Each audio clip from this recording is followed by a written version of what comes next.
News of the Times. The Sinister Mr Salmon. Welcome to News of the Times. In today's episode, it is 1900 in Bow, East London, a poorer but quite respectable area of London. Lucy Smith and her husband seem to live happily together with their small daughter. Kindly attempting to help family, they allow Lucy's cousin, Sampson Salmon, to lodge with them. Mr. Smith also manages to find work for unemployed Salmon. But the family peace and happiness is shattered with the violent approaches and threats by Lucy's own cousin, Sampson Salmon.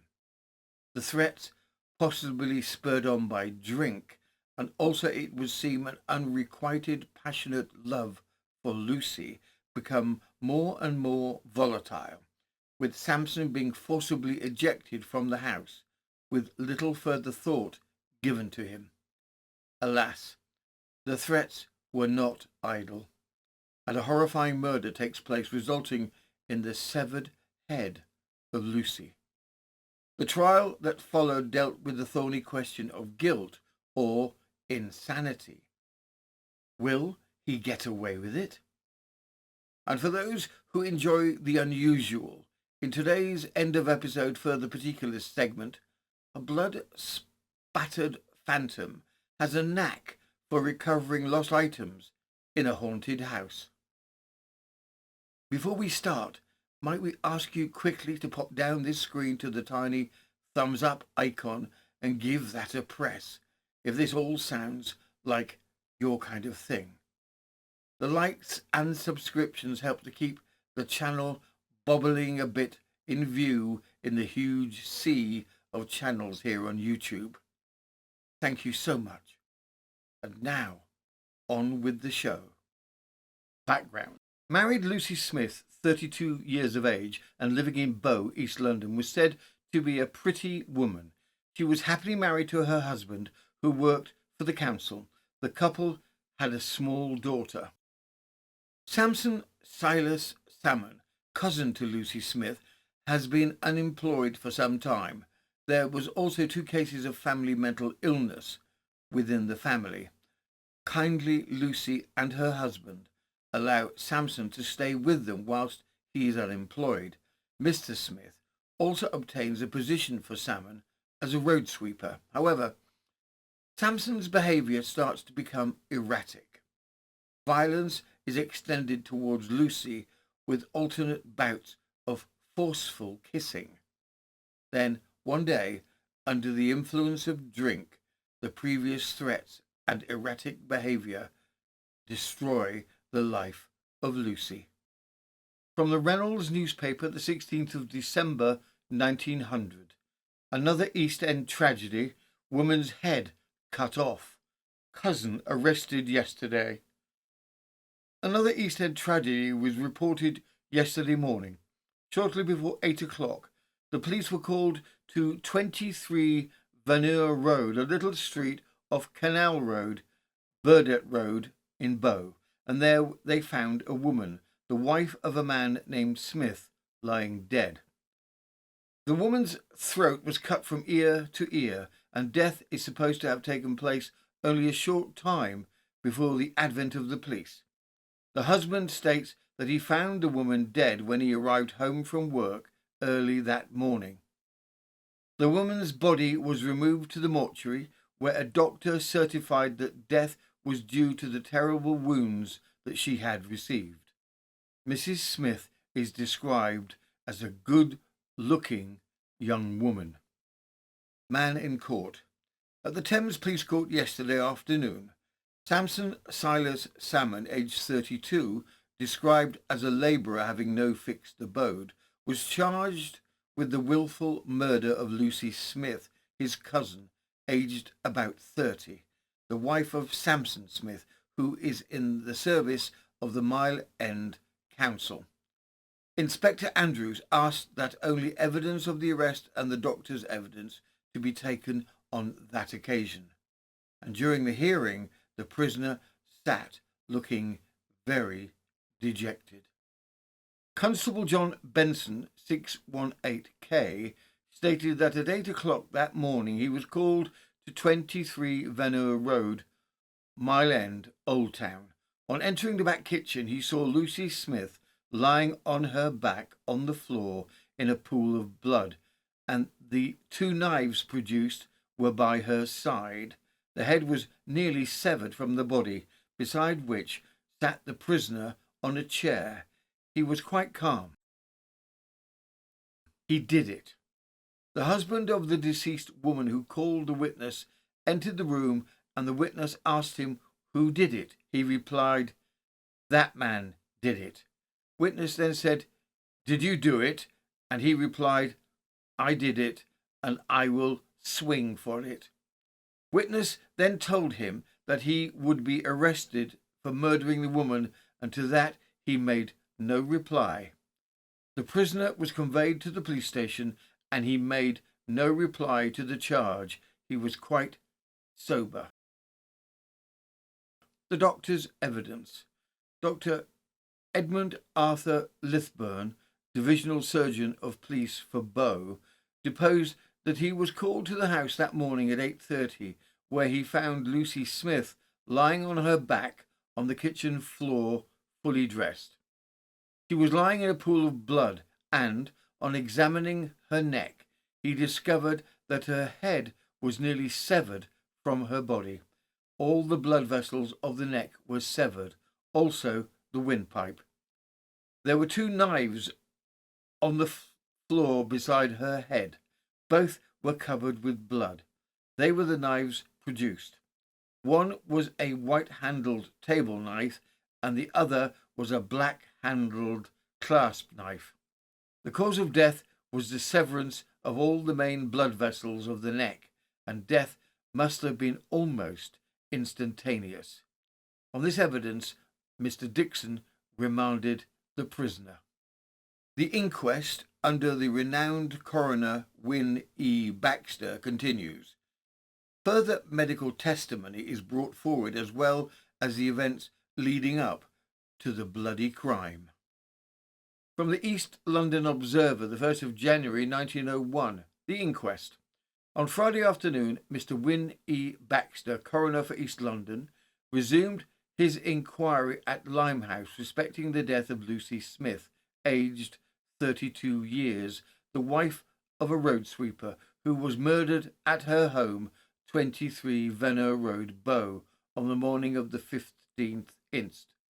Sampson Salmon, a labourer and a cousin of the deceased, now stands remanded from the Thames Police Court, charged on his own confession with the crime. The evidence already given shows that a week before the tragedy, Salmon threatened to kill the deceased, her husband and their little girl. He flourished knives and assaulted Mr. Smith and a Mr. Baker. He was ejected from the house, but on the day in question he broke in after the husband had gone to work and nearly severed the poor woman's head from her body.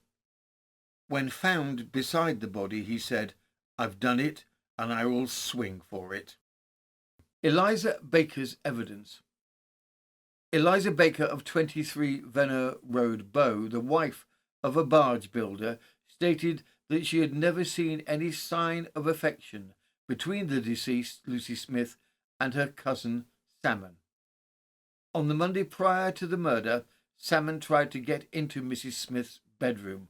Later in the day, he called the deceased foul names, and when she ran up to the witness's room, he followed, smacked her face, and threatened to shoot the witness and the deceased. Salmon, who appeared the worst for liquor, said that he would black both Mr. Smith's eyes when he came home. He again struck the deceased and threatened to hit the witness if she interfered. Witness asked him what he was assaulting the deceased for, and Salmon then pulled out a bottle of whiskey, uncorked it, and threw the spirit into the deceased's eyes and slapped her face. Then the landlady's daughter called for the rent, and the deceased was able to get back to her own kitchen. The knife on the table. Salmon called them up and they thought it best to go. The witness then noticed a knife on the table beneath a piece of brown paper. Shortly afterwards, Mr. Smith arrived home and was assaulted by Salmon. The witness's husband was served in the same way, and Salmon was then ejected by force. The morning of the murder. About 20 minutes to 8 o'clock on the morning of the 15th, the witness heard Mrs. Smith scream. Mr. Smith arrived home a few minutes later and said to Salmon, "What are you here for?" The witness did not hear the reply. The murdered woman's body was then found in the kitchen. Mr. Smith asked Salmon, "What have you done this for?" and then left the house for the police. The witness could not say how Salmon effected an entrance into the house. The front door was always locked. Dr. Lightburn's evidence. Dr. Edmund A. Lightburn of 6 Bow Road, the divisional surgeon, stated that he was called to the house by the police at about 8:30 a.m. The woman was lying on the floor on her back in the kitchen in a pool of blood, with her head almost severed from the body. 2 blood-stained table knives were lying by the head. Salmon was sitting on a chair near the fireplace. The autopsy showed that the wounds in the neck extended down to the spinal column. Death was due to hemorrhage. At about 11 o'clock, the witness examined the accused man at Bow Station. Both his hands were covered with dry blood. He appeared dazed and dejected, but he did not seem to realize the gravity of his position. Herbert Smith's evidence. Herbert Smith, carman of 22 Canal Road, Bow, was next called. His evidence was to the effect that he slept at Mrs. Smith's house after the trouble with Salmon. When the witness left the house at 7:40 on the morning of the 15th, the deceased was cleaning the kitchen grate.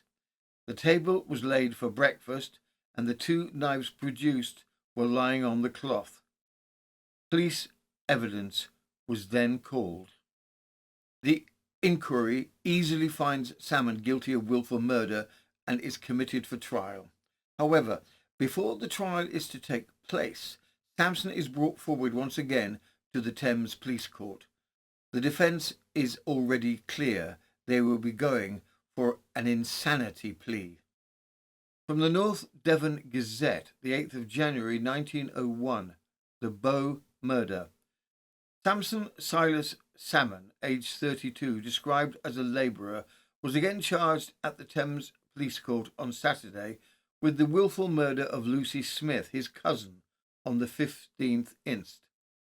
Sampson Smith, the husband of the deceased woman, stated that he lived at Venno Road and was in the employ of the borough of Step. The prisoner was cousin to his late wife, and in April last he went to reside with them. For some time Salmon had been out of work, but the witness obtained him employment under the vestry as a street cleaner. On the 10th inst, the witness noticed that the accused looked excited and commenced words with him. He held a knife. Salmon on that occasion lifted up a knife to him and also slapped his head several times. The prisoner, when he held the knife over his head, declared his intention to take one of their lives, meaning either the witness, his wife, or child. The witness also saw him slap the face of the deceased, and he was also violent towards Mr. Baker. That day the witness took 3 or 4 knives away from the prisoner, and afterwards he turned him out of the house. The following day, Salmon threatened the lives of the witness and the deceased, and after that he kissed the deceased, shed a few tears, and went away. The day of the murder. On the morning of the 15th, the witness left home at 5 minutes to 6, and his wife was then in bed, well and cheerful. On his return at 8 o'clock and on entering the passage, he saw Salmon at the foot of the steps leading to the kitchen. The prisoner said, "Fetch a policeman, Sam, fetch a policeman." The witness looked into the kitchen and he saw his wife lying on the ground. He said to the prisoner, "What did you do this for?" And he replied, "All through you I did it, and I'll swing for it." Witness went and fetched a policeman, and on his return the prisoner was sitting on a chair in the kitchen. The prisoner, having been formally cautioned, said that he had nothing to say. Mr. Dixon committed him to the Central Criminal Court on the capital charge. Questions arise whether Salmon is fit for trial. Medical officers are called on to assess Salmon's sanity. From the London Daily News, 12th of January 1901, was he insane? Mr. Charles Matthews asked his lordship to fix the trial of Sampson Salmon, indicted for the wilful murder of Lucy Smith in Whitechapel, for Monday next. Answering, Mr. Justice Willis said that the trial would turn upon the question of the prisoner's sanity. Mr. Justice Wills said that he would like to see the report of the medical officers. Mr. Matthews replied, "I may as well tell your lordship that they are not of the opinion that the accused is insane." With the question of Salmon's mental stability said to be assessed, the trial takes place at the Old Bailey on the 30th of January. Despite the findings of the medical examinations during Salmon's incarceration, the defence has little option but to proceed with an insanity defence. But will it work? From the Manchester Courier and Lancashire General Advertiser, 30th of January 1901, the trial. The trial of Sampson Salmon, 32, labourer, who is charged with the wilful murder of his cousin, Mrs. Lucy Smith, at Bow, was resumed yesterday at the Old Bailey before Mr. Justice Wills. Salmon had expressed his affection for his cousin in fervent terms to her husband. He is said to have secretly entered the house on the morning of December the 15th last, and he almost severed her head from her body while she was kneeling on the floor cleaning the hearth. The defence was insanity. The defence set up was one of insanity, and the two doctors proved that the prisoner's father and cousin died in an asylum. Dr. Bastian, an expert on diseases of the brain and lately an official at the Broadmoor Criminal Lunatic Asylum, who was called for the prosecution, said that he could find no traces whatever of insanity in the prisoner. The prisoner was found guilty and sentenced to death. Appeals against the sentence based again on insanity fail. The testimony from Broadmoor pathologist Dr. Bastian plays a large part. The execution is set for the 19th of February. The execution of Sampson becomes the first execution under the reign of King Edward VII. From the Dundee Evening Post, the 19th of February 1901, hacked to death. Brutal murderer executed this morning. At Newgate this morning, Sampson Salmon, 32, labourer, was executed for the murder of his cousin Lucy Smith at Bow in December. Salmon, who was a native of Bishop Stortford, was formerly in the Royal Marines, but he was invalided out of the service. Calm and collected. He appeared quite indifferent to his fate, and at an interview with some friends on Saturday in the prison, he chatted freely. This morning he partook of a light breakfast, and he offered no resistance to the pinioning process by Billington, the executioner. He walked with a firm step to the scaffold, and when the bolt was drawn, death appeared to be instantaneous. Further particulars. In today's further particulars story, we are in Guernsey in 1907, where a blood-stained phantom seems to have the ability to help finding lost items, moving other items about. Very odd. Our own personal hauntings have been much less helpful, but also far less gory. From the Glen Elder Sentinel, the 20th of August 1903, Tale of a Haunted House. Blood-stained phantom seen by a photographer in Guernsey in England. A remarkable ghost sensation is disturbing the serenity of St. Peter's Port, Guernsey, where a local photographer has just vacated his residence on the ground that he and members of his family have been terrified by supernatural visitations. The photographer states that when taking his meals, he has seen arms reaching over his head and endeavouring to take away his food. The pictures on the walls have moved in weird fashion, and there were sounds of rattling chains and ringing bells. One evening, according to a writer in the London Express, the tenant's daughter saw an apparition clad in white coming down the stairs. It possessed only one hand, the fingers of which were twice the ordinary length and streaming with blood. This spectral visitant, seen on another occasion by the daughter, indicated that her mother's brooch, which was missing, would be found in the range in a certain room. Here it was discovered. This so preyed on the girl's mind that she had to take to her bed, and finally the weird manifestations became so frequent that the photographer decided to leave the house. Crowds gathered nightly around the place, and the authorities deputed several constables to watch the house.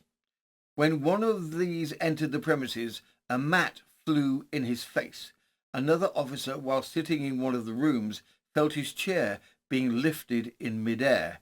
He fled in terror. After this, a number of prominent residents endeavoured to solve the mystery. They chalked the stairs, locked a chocolate box in one of the cupboards, and left the premises apparently secure. When they returned shortly afterwards, there were footprints on the chalked staircase, and the chocolate box was on the middle of a table, with a feather balanced on the top of it. Yet the cupboard in which the box was placed was still locked. That concludes this episode of the Sinister Mr Salmon. We really hope you enjoyed the show. If you did enjoy the show, we would be grateful if you could like, comment and or share the video to friends, family, or even the family pet. It all helps to keep us relevant in the giant ocean that is YouTube. Thank you all. Your support is gratefully appreciated. You've been listening to News of the Times, and I am Robin Coles.